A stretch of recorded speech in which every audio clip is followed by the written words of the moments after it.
martial art has a very, very deep meaning as far as my life is concerned because as an actor, as a martial artist, as a human being, all these I have learned from martial art. Tout le monde connaissait Bruce Lee comme l'icône fulgurante qui a transformé les arts martiaux en phénomène mondial. Mais très peu de gens comprenaient vraiment le chemin brutal qu'il avait dû emprunter pour y arriver. Derrière les projecteurs se trouvait un homme qui se battait sans cesse pour être vu dans une industrie qui refusait de l'accepter.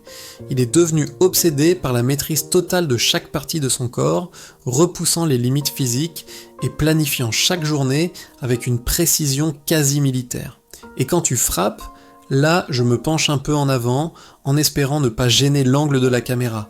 Il faut mettre toute la hanche dedans, claquer le cou, y mettre toute ton énergie et transformer ça en arme. Chaque respiration, chaque mouvement, chaque instant était pris en compte, jusqu'à sa mort apparemment inexplicable. Aujourd'hui, son journal intime personnel a enfin refait surface, et ce qu'il révèle éclaire enfin le mystère de sa disparition. Ces pages racontent bien plus que le parcours d'un homme. Elles détaillent un combat contre l'invisibilité, le rejet et le temps lui-même. Voici le versant de l'histoire de Bruce Lee que personne ne voulait croire jusqu'à maintenant. Le mythe qui refusait de mourir. Pendant de nombreuses années, Bruce Lee a été perçu comme bien plus qu'un simple artiste martial. Il est devenu un symbole de vitesse, de force, de contrôle et de mystère.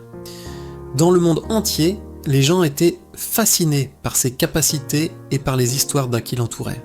On parlait de ses compétences inégalées, de sa discipline sans fin, de sa concentration intense dans les conversations, les livres et d'innombrables documentaires.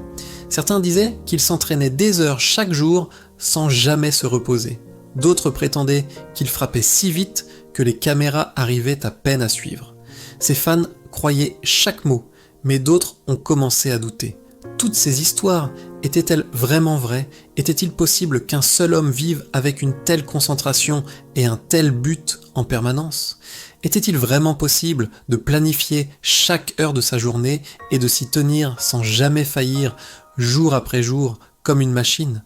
Beaucoup pensaient que la légende avait dépassé l'homme, que les histoires avaient forcément été exagérées avec le temps.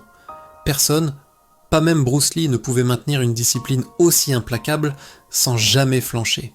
Tout a changé avec la découverte inattendue de son journal intime personnel. Ce journal a modifié la façon dont les gens le voyaient. Il a enfin confirmé que les récits sur son emploi du temps strict et son travail incessant n'étaient pas inventés. Ils étaient vrais. Les pages du journal prouvent que Bruce Lee vivait réellement avec une intensité extrême. Il avait soigneusement planifié presque chaque aspect de sa vie, sauf sa mort prématurée. Les fans du monde entier refusaient de croire qu'un homme aussi plus grand que nature puisse être terrassé par son propre corps, son temple, sa fierté, son chef-d'œuvre. Mais les pages de son journal montrent la vérité que ces gens n'avaient pas voulu voir derrière les sourires et les coups de pied. Ce qui avait été perçu comme une terrible conspiration était en train d'être démonté. Et les gens allaient découvrir que le côté le plus choquant de Bruce Lee n'était pas son talent d'artiste martial. C'était le contrôle implacable qu'il exerçait sur absolument tous les aspects de sa vie, une page du passé. Tout a commencé quand la page Instagram officielle du mémorial Bruce Lee a partagé quelque chose de totalement inattendu. Une photo rare d'une page manuscrite tirée de l'un de ses journaux intimes, daté du 5 février 1969. Les fans du monde entier ont été stupéfaits. Non seulement parce que la page était écrite de la main de Bruce lui-même, mais surtout par ce qu'elle révélait. Son écriture était nette et délibérée. Toute la page était soigneusement organisée. Chaque heure de la journée était planifiée avec précision. Chaque tâche avait un objectif. Ce n'était pas simplement un planning quotidien. On aurait dit un plan de bataille. Ce qui a le plus choqué les gens, c'est l'heure à laquelle sa journée commençait. Selon le journal, Bruce avait rendez-vous chez le Dr Graham à 2h45 du matin. Oui, 2h45 du matin. Juste après, il avait prévu des exercices abdominaux. Ensuite, il passait à la lecture de Réfléchissez et devenez riche de Napoleon Hill, un livre célèbre sur le succès et le développement personnel.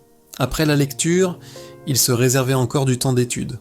À midi pile, il prévoyait de déjeuner. Le reste de la journée comprenait un autre rendez-vous avec le Dr Graham et un passage à la librairie pour régler des tâches liées à des ventes. Le planning était déjà impressionnant en soi, mais ce qui donnait encore plus de sens à cette page, c'était le contexte. Elle avait été écrite pendant une période très difficile et incertaine de la vie de Bruce Lee. En 1969, Bruce était à un tournant de sa carrière. La série Le Frelon Vert, dans laquelle il jouait Kato, avait été annulée l'année précédente. Son rôle avait marqué les esprits, mais l'industrie du divertissement n'était toujours pas prête à confier un premier rôle majeur à un acteur asiatique. De l'extérieur, Bruce avait encore l'air d'une étoile montante, mais en coulisses, il luttait pour avancer. Cette page de journal a montré aux fans une facette de Bruce Lee qu'ils n'avaient jamais vue. Alors que beaucoup pensaient qu'il perdait de l'élan, la vérité était tout autre. Bruce Lee travaillait plus dur que jamais. Il se préparait à quelque chose de plus grand. Il planifiait ses journées heure par heure, comme un soldat qui se prépare au combat. Et cette puissante entrée de journal n'était que le début de ce qu'il allait révéler. La guerre de Bruce Lee contre le temps perdu. Bruce Lee n'avait aucune tolérance pour l'oisiveté. Il croyait que chaque instant portait un potentiel, et son journal reflétait cette conviction avec une clarté frappante. Le temps n'était pas seulement une ressource pour lui, c'était une arme. Il l'aiguisait, le mesurait, et s'en servait pour prendre l'avantage sur lui-même et sur le monde. Chaque action qu'il entreprenait avait un sens, que ce soit du conditionnement physique, la lecture d'un livre précis, la méditation ou la planification d'un futur projet, chaque tâche était rattachée à l'un des 3 piliers, croissance mentale, excellence physique ou progression de carrière. Même ses lectures étaient soigneusement choisies, il sélectionnait des livres capables de construire sa philosophie, d'approfondir sa connaissance du comportement humain ou d'affiner sa pensée stratégique. Il ne nourrissait pas simplement son esprit, il le programmait, l'entraînait pour soutenir la vision à long terme qu'il construisait jour après jour. Cette discipline intense n'est pas née de rien. Elle a été forgée par des déceptions antérieures et des moments de lucidité brutale. L'un des tournants les plus décisifs est survenu après le retour de Bruce à Hong Kong. À l'époque, il se sentait bloqué. Hollywood ne lui offrait pas les premiers rôles dont il savait être capable. Il avait quitté les États-Unis frustré et sous-estimé, mais en arrivant à Hong Kong, il a été stupéfait de découvrir qu'il était déjà une star locale. Le public était obsédé par Le Frelon Vert, une série qui n'avait duré qu'une saison en Amérique. À Hong Kong, on l'appelait simplement l'émission de Kato. Cette révélation a marqué un tournant, elle lui a prouvé qu'il avait du charisme, du pouvoir de star, même si Hollywood refusait de le voir. Plutôt que d'attendre que l'industrie américaine lui donne ce qu'il méritait, Bruce a décidé de prendre son destin en main. Il s'est engagé à construire quelque chose de plus grand qu'une simple carrière. Il posait les fondations d'un héritage. Ce changement de perspective lui a donné une urgence renouvelée. À partir de là, chacune de ses actions avait encore plus de poids. Bruce Lee a intensifié tous les domaines de sa vie. Il ne s'entraînait pas seulement plus dur, il pensait aussi plus intelligemment. Il étudiait les affaires, la philosophie, le storytelling. Bruce est devenu plus précis dans la gestion de son temps, plus réfléchi dans la structuration de ses objectifs et plus implacable dans leur exécution. Il ne cherchait plus seulement son prochain contrat. Il concevait son propre empire, un empire qui lui permettrait d'opérer selon ses propres règles et celles de personne d'autre. Et au centre de cette transformation se trouvait sa pratique personnelle des arts martiaux, la formule de combat, le plan d'entraînement de Bruce Lee. L'une des parties les plus sidérantes du journal de Bruce Lee révélait quelque chose de bien plus profond que la simple fréquence de ses entraînements. Elle dévoilait le fonctionnement interne de son programme de Jeet Kune Do, conçu avec la précision d'un scientifique menant une expérience avancée. Sa routine était décomposée en chiffres exacts, mouvements précis et séquences délibérées. Pour chaque côté du corps, Bruce avait un nombre désigné de coups de poing, jab gauche, cross droit, crochet, uppercut, tout était consigné et suivi par répétition et par série. Le même niveau de détail s'appliquait aux coups de pied, side kicks, coups de pied de face, coups de pied arrière, tous soigneusement comptés et ajustés en fonction des performances. Les routines cardio, Course de fond, sprint court, vélo n'étaient deux pas des à côté, mais des éléments clés de son plan global de conditionnement. Ce n'était pas un homme qui s'entraînait tranquillement pour rester en forme. Bruce était en mission pour repousser les limites des capacités physiques et mentales. Au cœur de cette mission, le Jeet Kune Do, le système de combat qu'il avait commencé à développer après des années d'études, de tests et d'expériences réelles. Jeet Kune Do, traduit par la voie du point qui intercepte, n'était pas censé être un style de plus ajouté à la longue liste des arts martiaux traditionnels. Pour Bruce, c'était un rejet de la tradition aveugle. Une philosophie de combat basée sur le réalisme, l'efficacité, l'adaptabilité et la vitesse. Son but, éliminer tout mouvement inutile, supprimer les techniques tape à l'œil sans utilité dans un vrai combat. Le Jeet Kune Do se concentrait sur ce qui marchait et rejetait ce qui ne marchait pas. Bruce croyait qu'autant dans le combat que dans la vie, la directivité était la voie vers la maîtrise. Il appliquait ce même principe à son entraînement, à sa pensée et même à ses décisions quotidiennes. Mais tout le monde n'accueillait pas ses idées révolutionnaires à bras ouverts. En réalité, le Jeet Kune Do a provoqué un vif rejet de la part de nombreux membres de la communauté traditionnelle des arts martiaux. Les maîtres de kung-fu établis voyaient l'approche de Bruce comme une menace pour leur héritage culturel.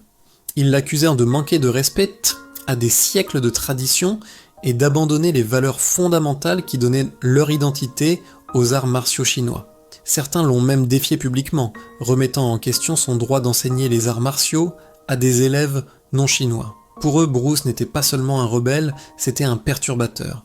Mais Bruce n'a pas scié. Il avait déjà décidé que tradition sans progrès était une limitation. Il voyait trop de styles rigides enfermés dans des formes fixes, plus soucieux de préserver des rituels que d'améliorer l'efficacité. Le Jeet Kune Do était sa réponse aux défauts qu'il voyait dans les approches occidentales et orientales du combat. C'était un système en constante évolution qui s'adaptait à l'individu, à l'adversaire et à l'instant. Il s'entraînait sans relâche pour en prouver la supériorité, pas seulement en théorie, mais par des résultats incontestables. Bruce ne se préparait pas seulement au combat, il se préparait à quelque chose de bien plus difficile. Changer la façon dont deux industries cinématographiques totalement différentes le percevaient. Hollywood le voyait comme une curiosité d'arts martiaux, quelqu'un capable de cascade, mais pas de porter un film. À Hong Kong, malgré sa célébrité en tant que Kato, certains doutaient qu'il puisse porter un film seul, surtout en tant que personne ayant passé une grande partie de sa vie à l'étranger. Alors Bruce s'entraînait comme s'il partait en guerre. Mais la vraie bataille était plus grande qu'aucun adversaire sur le ring. Il s'agissait de prouver qu'il n'était pas seulement un combattant, pas seulement un acteur, mais une force assez puissante pour relier deux mondes et les remodeler tous les deux. Ce qui alimentait ce niveau de discipline, c'était une seule chose, une vision claire, inébranlable, qu'il sculptait dans la réalité par pure détermination et une ténacité implacable, plus que des coups de pied et la gloire. Bruce Lee n'a jamais été simplement un artiste martial en quête de temps d'écran. C'était un visionnaire avec une mission bien plus profonde que la célébrité ou l'argent. Pour lui, le vrai combat était pour la dignité, l'identité et la représentation. Dans les années 60 et début 70, les Asiatiques à Hollywood étaient invisibles ou ridiculisés, hommes de main sans nom ou personnages comiques sans véritable histoire. Bruce regardait depuis les coulisses des acteurs asiatiques talentueux, relégués dans l'ombre, leur potentiel effacé avant même qu'ils aient pu parler. Il dénonçait cela dans des lettres privées et des interviews, décrivant ce schéma comme une cage culturelle que les médias occidentaux refusaient d'ouvrir.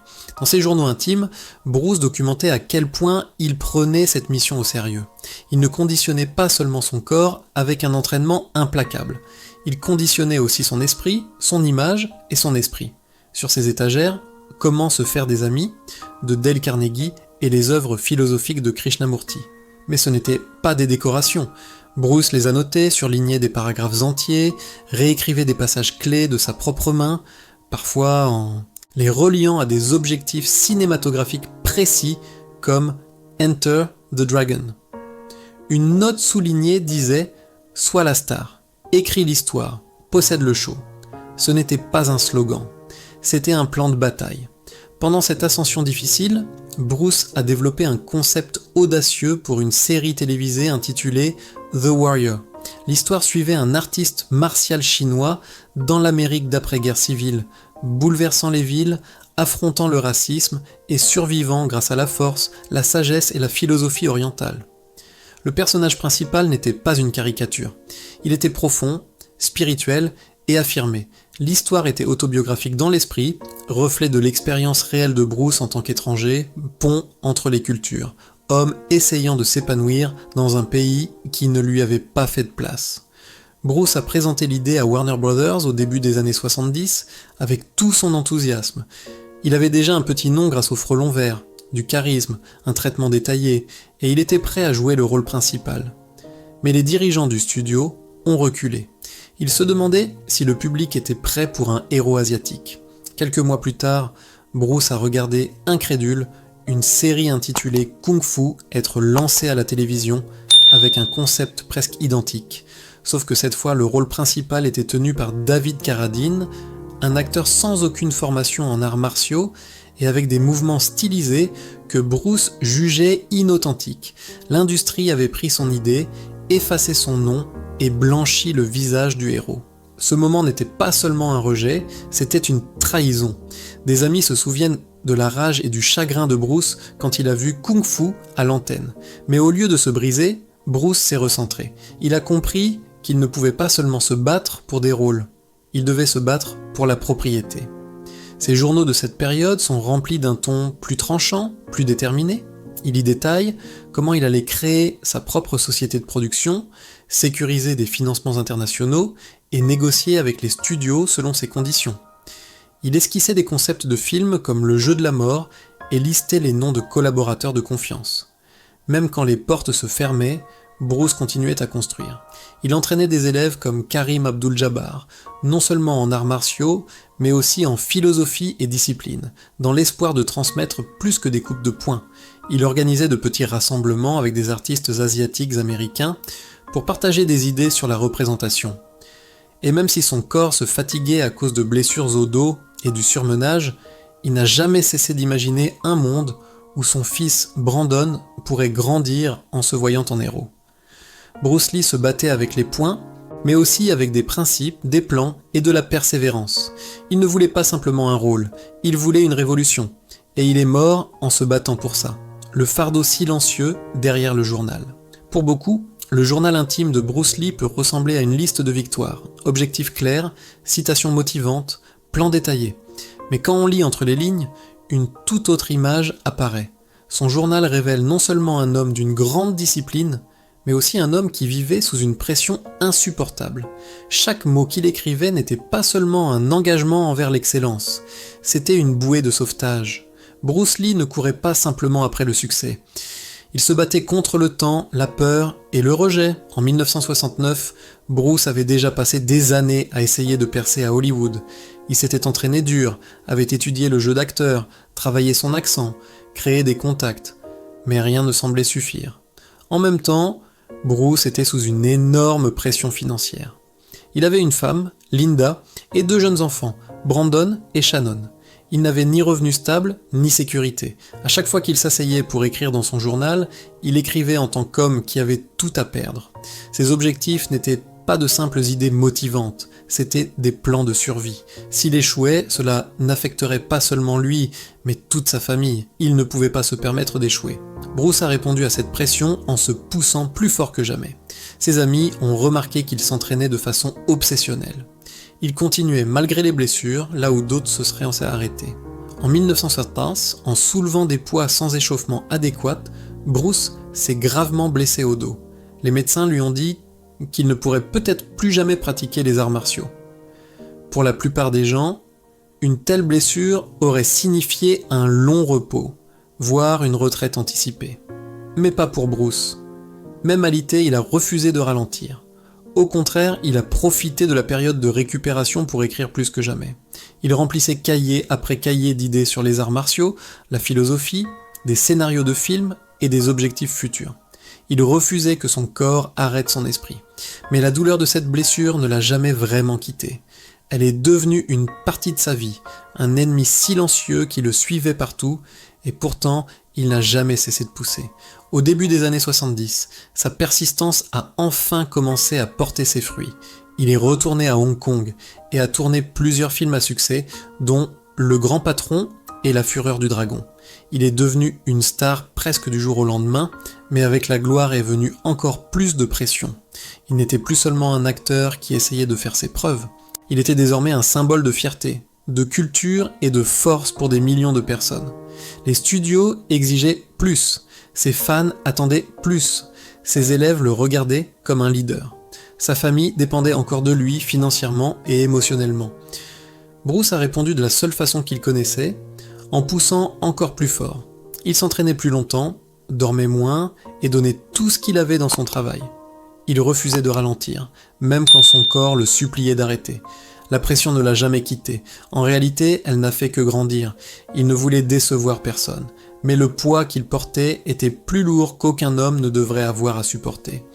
Bruce a un jour écrit dans son journal qu'il avait l'impression de courir une course contre le temps. Cette course s'est terminée le 20 juillet 1973, quand Bruce Lee s'est effondré à Hong Kong et ne s'est jamais réveillé. Il s'était plaint d'un mal de tête chez l'actrice Betty Ting Pei et avait pris un antidouleur sur ordonnance appelé Equagesic, un mélange d'aspirine et de méprobamat. Plus tard dans la soirée, il a été retrouvé inconscient et transporté d'urgence à l'hôpital Queen Elizabeth. Malgré les tentatives de réanimation, Bruce Lee a été déclaré mort à seulement 32 ans. On a découvert plus tard que son contrôle obsessionnel sur son corps, son régime presque entièrement liquide et son entraînement excessif avaient silencieusement mis une pression énorme sur ses organes internes, au point que tout son corps a fini par lâcher. La preuve avait toujours été là, dans ses journaux, mais jusqu'à ce moment-là, personne n'avait cru que Bruce Lee pourrait mourir d'une mort aussi ordinaire. Les théories du complot se sont répandues comme une traînée de poudre immédiatement après sa mort, accusant tout le monde, Betty Ting Pei, Hollywood, même des agences gouvernementales étrangères. Mais le vrai coupable était là sous les yeux de tous. C'était Bruce Lee lui-même. Et ces journaux ont forcé le monde à affronter la vérité inconfortable. Même les hommes les plus forts peuvent être terrassés. L'héritage du journal de Bruce Lee. Avec le recul, le journal de Bruce Lee est bien plus qu'un simple registre de discipline et d'ambition. C'est aussi un témoignage clair et honnête de tourments. Il montre le côté privé d'un homme qui paraissait invincible au monde entier, mais qui était profondément humain en dessous. Chaque page révèle à quel point il travaillait dur pour rester devant la douleur, la peur et les attentes qui ne le lâchaient jamais. Le journal montre non seulement un homme qui refusait de montrer sa faiblesse, mais aussi un homme qui en était hanté. Il ne s'est jamais permis d'arrêter ou de se reposer. Il croyait que toute pause pouvait être un pas de plus vers l'échec. En ce sens, son journal raconte une histoire aussi puissante que n'importe lequel de ses films. L'histoire d'un homme qui portait des fardeaux incroyables et qui a quand même réussi à devenir une légende. Bruce Lee est devenu une icône mondiale, non seulement grâce à ses talents en arts martiaux ou à sa célébrité au cinéma, mais parce qu'il a montré ce que signifiait ne jamais abandonner, peu importe la difficulté du chemin. Aujourd'hui, pour la première fois, tout le poids émotionnel de ses écrits privés a été entièrement traduit, authentifié et confirmé. Ce ne sont pas simplement des bouts d'ambition ou des notes d'entraînement, ce sont des confessions brutes. Elles révèlent les batailles que personne n'a vues, l'insomnie, les blessures, la peur de l'échec et le besoin désespéré de distancer sa propre mortalité. Le journal prouve qu'il était plus qu'un combattant à l'écran, il était un combattant dans la vie. Et même s'il a payé le prix fort, le résultat est un héritage qui continue de façonner les arts martiaux, le cinéma et la culture populaire aujourd'hui. Que pensez-vous du contrôle obsessionnel de Bruce Lee sur chaque aspect de sa vie ? Partagez vos avis dans les commentaires. Merci d'avoir regardé, à la prochaine.